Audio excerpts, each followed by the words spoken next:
அனைவருக்கும் வணக்கம். சமையல் அப்படிங்கிறதே வந்து பார்த்தீங்கன்னா ஒரு கலை. இந்த 64 கலைகளில் வந்து ஒரு கலை வந்து சமையல். இதில் வந்து எதை எப்படி செய்யணும் அப்படின்னு ஒரு முறை இருக்குது. எப்படி வேணால் செய்யலாம் அப்படின்னு நம்ம செஞ்சோன்னு வச்சுக்கோங்க, அது வந்து எசக பசக ஆகிடும். அதனால் இந்த சமையலை பொறுத்த வரைக்கும் எந்த ஒரு விஷயமா இருந்தாலுமே செய்யறதுக்கு ஒரு முறை அப்படின்னு ஒன்று இருக்குது. அந்த முறைப்படி செஞ்சோம் அப்படின்னு கேட்டிங்கன்னா அது வந்து சரியாக அமையும். அதில் ரொம்ப முக்கியமானது இந்த சமையலில் வந்து பார்த்திங்கன்னா முறைப்படி எதை எப்பப்போ எந்த அளவில் சேர்க்கணுமோ அந்த அளவில் சேர்த்தா தான் சமையல் அப்படிங்கிறது வந்து பார்த்திங்கன்னா அந்த சமையல் பதார்த்தம் வந்து ஃபினிஷிங் நல்லாயிருக்கும், சாப்பிட்றதுக்கு ஏதுவாக இருக்கும்.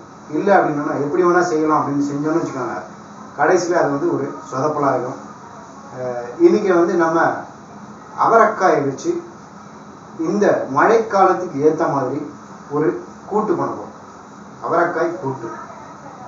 நார்மலாக வந்து அவரைக்காயை வந்து கேரட்டோட இல்லைன்னா முட்டைக்கோஸோட பொரியல் பண்ணி தான் வந்து தேங்காயெல்லாம் போட்டு பொரியல் பண்ணி சாப்பிடுவோம். மேக்சிமம் வந்து பார்த்திங்கன்னா அவரைக்காயை கூட்டுலாம் பண்ண மாட்டாங்க. ஆனால் கூட்டு பண்ணி சாப்பிட்டு பார்த்தீங்கன்னா செம டேஸ்ட்டாக இருக்கும், அருமையாக இருக்கும். அதுலேயும் பர்டிகுலராக மழைக்காலத்துக்கு ஏற்ற மாதிரி இந்த இஞ்சி பூண்டு மிளகு, பச்சை மிளகாய்க்கு பதிலாக மிளகு வச்சு சேர்த்து நம்ம அரைச்சி பண்ணோம் அப்படின்னு பார்த்தீங்கன்னா அது வந்து நல்ல டேஸ்ட்டாக இருக்கிறது மட்டும் இல்லாமல் இந்த மழைக்காலத்துக்கு நமக்கு சளி முதலான இருமல் சளி முதலான தொல்லைகள் வராமல் இருக்கும். இந்த அவரைக்காய் கூட்டை இன்னைக்கு நம்ம செய்ய போகிறோம். அதுக்கு முன்னாடி நம்மளுடைய PS in Kitchen யூடியூப் சேனலுக்கு நீங்கள் இது வரைக்கும் சப்ஸ்கிரைப் பண்ணலைன்னா இப்போவே சப்ஸ்கிரைப் பண்ணிக்கோங்க. நம்ம இதை எப்படி பண்ணுறோம் அப்படிங்கிறத பார்க்கலாம். இப்போ நம்ம வந்து இந்த அவரைக்காய் கூட்டு பண்ணுறதுக்கு என்னென்ன தேவை அப்படிங்கிறத பார்க்கலாம். முதல்ல அவரைக்காயை வந்து இதை மாதிரி அதில் நார் இருக்கும் இருந்ததுன்னா அதை எடுத்துகிட்டு இதை மாதிரி சின்ன சின்னதாக நறுக்கி ரெடி பண்ணி வச்சுக்கோங்க. அதுக்கப்புறம் வந்து பார்த்திங்கன்னா கொத்தமல்லி, கொஞ்சம் மிளகு, இஞ்சி, ஒரு 2 வரமிளகாய், ஒரு 5-6 பல் பூண்டு, கொஞ்சம் சீரகம், அப்புறம் வந்து தேங்காய், ஒரு அரை மூடி தேங்காயை வந்து இது மாதிரி நறுக்கி வச்சுக்கோங்க.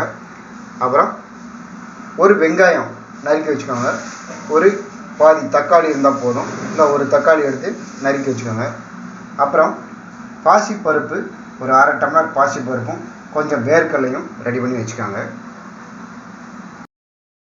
இப்போ நம்ம வந்து அடுப்பில் ஒரு பாத்திரம் வச்சுருக்கோம். இதில் வந்து எண்ணெய் ஊற்றாமல் நம்ம என்ன பண்ணுறோம், இந்த தேங்காய், அப்புறம் அந்த மிளகு, சீரகம், இது எல்லாத்தையும் வந்து எண்ணெய் ஊற்றாமல் லேசாக வறுத்து அரைக்கணும். அரைக்கிறதுக்கு நம்ம இதை வந்து எண்ணெய் ஊற்றாமல் லேசாக வறுத்து எடுத்துக்கணும்.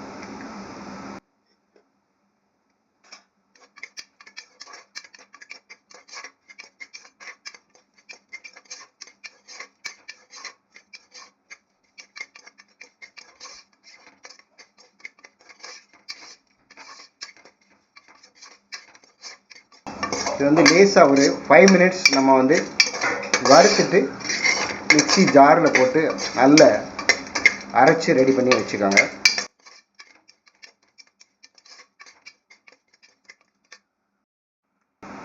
இப்போ நம்ம வந்து இந்த தேங்காய் இதெல்லாம் லேசாக வறுத்துட்டு தனியாக மிக்சியில் ஜாரில் போட்டு அரைச்சி ரெடி பண்ணி வச்சிட்டோம்.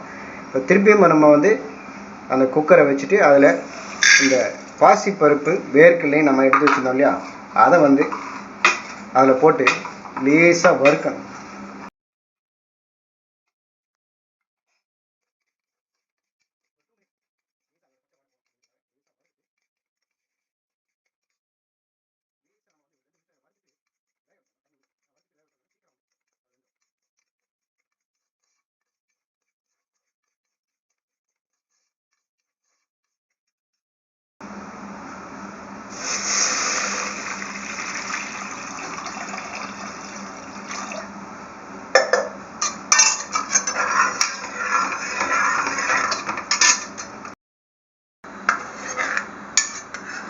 அந்த பருப்பு, பாசிப்பருப்பும் நம்ம வந்து வேர்க்கடலையும் வேக போட்டிருக்கோம். இது வந்து ஒரு பாதி பதத்துக்கு வெந்த பிறகு நாம் வந்து ஏற்கனவே நறுக்கி வச்சுருக்கிற அந்த தக்காளியும் வெங்காயத்தையும் அதில் போட்டுறோம்.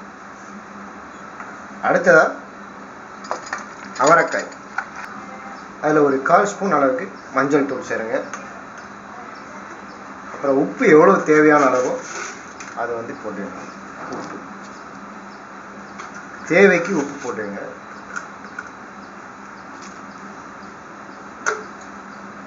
இப்போ வந்து நம்ம வந்து ஒரு நல்ல கிளறி விட்டுட்டு குக்கரை வந்து மூடி வச்சோம். ஒரே ஒரு விசில் விட்டு எடுங்க போதும்.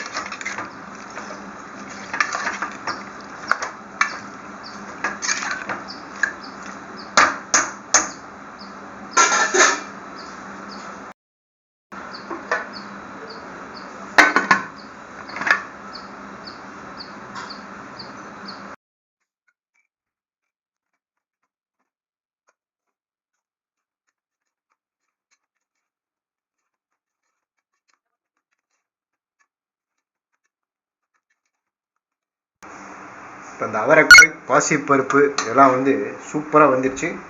இதில் நம்ம வந்து ஏற்கனவே அரைச்சி வச்சுருக்கிற அந்த தேங்காய் விழுதை வந்து அதில் கொட்டிடும். மிளகு, சீரகம், இஞ்சி, பூண்டு, தேங்காய் இதெல்லாம் போட்டு அரைச்சி வச்சுருக்கோம். அதை வந்து இதில் போட்டு நல்ல ஒரு கிளறுங்க. ஒரு 5 மினிட்ஸ் இதை கொதிக்க வைங்க போதும்.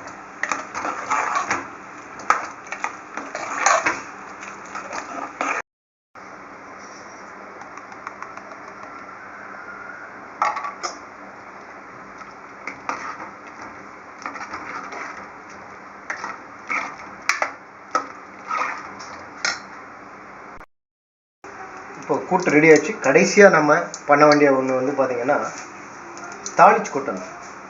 அதில் வந்து ஒரு சின்ன வாணலியில் எண்ணெய் ஊற்றிட்டு கடுகு, ஒரு 1/2 ஸ்பூன் உளுத்தம்பருப்பு,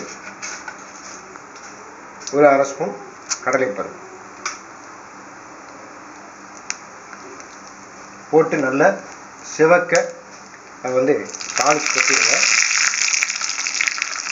தாளித்து அதில் கொட்டிட்டிங்கன்னா முடிஞ்சது இந்த அவரைக்காய் கூட்டு. இதே போல் நீங்களும் இந்த அவரைக்காய் கூட்டு செஞ்சு பார்த்துட்டு நம்ம வீடியோக்கு கீழே உங்களுடைய கருத்துக்களை பதிவு பண்ணுங்கள். நன்றி.